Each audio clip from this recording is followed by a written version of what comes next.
Hey, what's up, everybody, and welcome to my 3 takeaways episode from the Ling-Ling Nie interview this past Monday. I hope you guys really enjoyed this interview. It was really a unique one because I interviewed somebody who is in a field that I've never interviewed somebody from before. I got a lot of unique perspectives and a lot of things that I had never heard before. So I think that was really cool to be able to hear. If you didn't listen to the interview, Ling-Ling Nie is the general counsel and vice president of ethics and compliance at Georgia Tech, or the Georgia Institute of Technology, if you don't know what that is.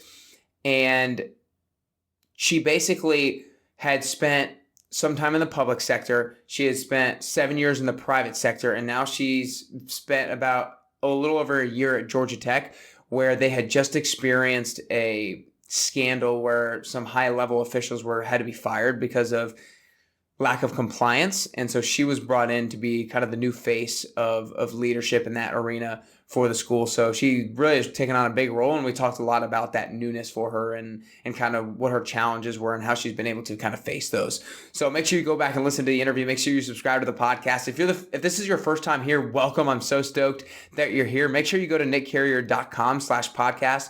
We have YouTube videos there for every single episode as well. So make sure you check that out. It's always sometimes really nice to see the face-to-face. But with that being said, let's get right to my 3 takeaways. Number one is, if you don't know, just do. And this takeaway comes from her early on in the interview, how she was in law school and she had no idea what she wanted to do with her schoolwork or with her study. And when she graduated, she had no idea what she wanted to do, but she stuck it out. She tried a lot of things. She experienced a lot of different sectors, and she finally started to reveal to herself, it finally started to become revealed to her what her passion was and where her niche really was and where she wanted to spend most of her time, because that's really the biggest life lesson. I think if what you're passionate about or what you're good at early on in life could be a wide range of different things, the only way you narrow that down is if you actually try a lot of things. Like, you're not going to hit the best thing, the thing you're most passionate about and the thing that you're best at right away, or at least most people aren't. Like, only Tiger Woods is the only person who will, but most people aren't. So you have to try a lot of different things to be able to narrow that scope down, to be able to really hone in on what you're most passionate about and what you're best at. And I think that's the biggest takeaway that Ling-Ling was able to accomplish in her career.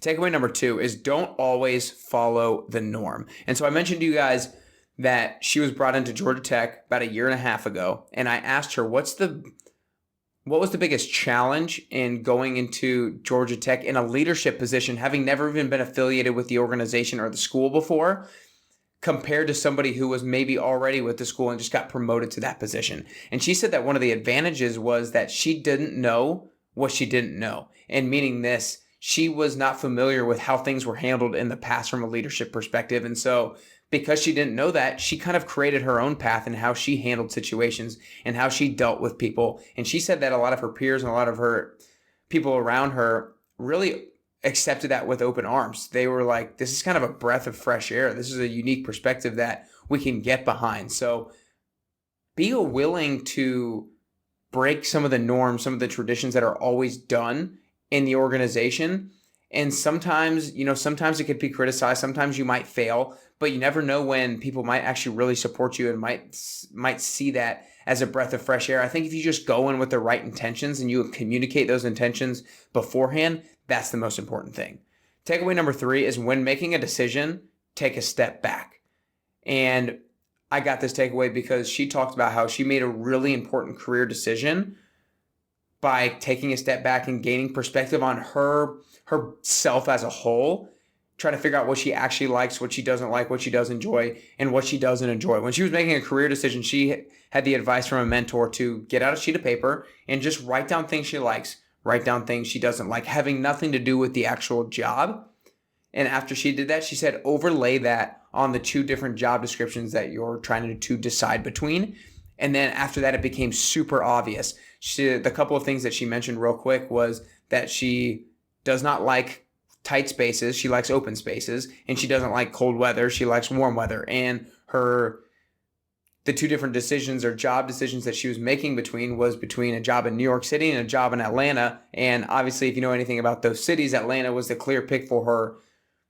It's solely based off of those 2 things because of the warmer weather and the open spaces. So I think that was really cool. And so just when making a decision, take a step back and ask yourself, what do I actually like? And then overlay that with the job description, and it might be a little bit more clear as to what decision you should make. So again, guys, my 3 takeaways. Number 1 is if you don't know, just do. This is such a big life lesson because our passion, the things that we're good at, could be such a wide breadth of things right now. And the only way we're going to narrow that down is by doing, and experience as many things as possible. Takeaway number 2 is don't always follow the norm. You never know when doing something against the norm, against the tradition, might just be looked at as a positive thing, might just be looked at and received with open arms and seen as a breath of fresh air. So be willing to step out of the comfort zone and carve your own path.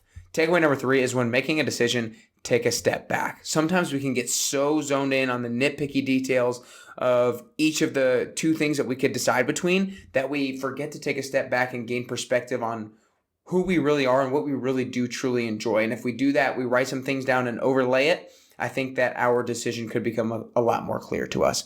So I hope you guys enjoyed these 3 takeaways. I hope you enjoyed the interview with Ling-Ling. If you have not listened to it yet, you got to go back and listen to it. Make sure you share it with maybe a coworker or a friend, somebody you know who's maybe in a new leadership position. They could gain a lot of tools and tips and confidence from Ling-Ling, because she says confidence is one of the biggest things for somebody to move up in a leadership position. Send this to a woman in your life, a female in your life who is trying to move up to a leadership position, because I think a lot of times not all females, and they're gaining more and more role models in leadership spaces, but I think being able to see other female leaders gives them confidence and gives them belief that it's possible in themselves. So make sure you send it to a loved one, a family, friend in your life, because you never know what it might do for them. Other than that, I hope you enjoyed these 3 takeaways. Hope you can use something in here to get a little bit closer and closer to your best you.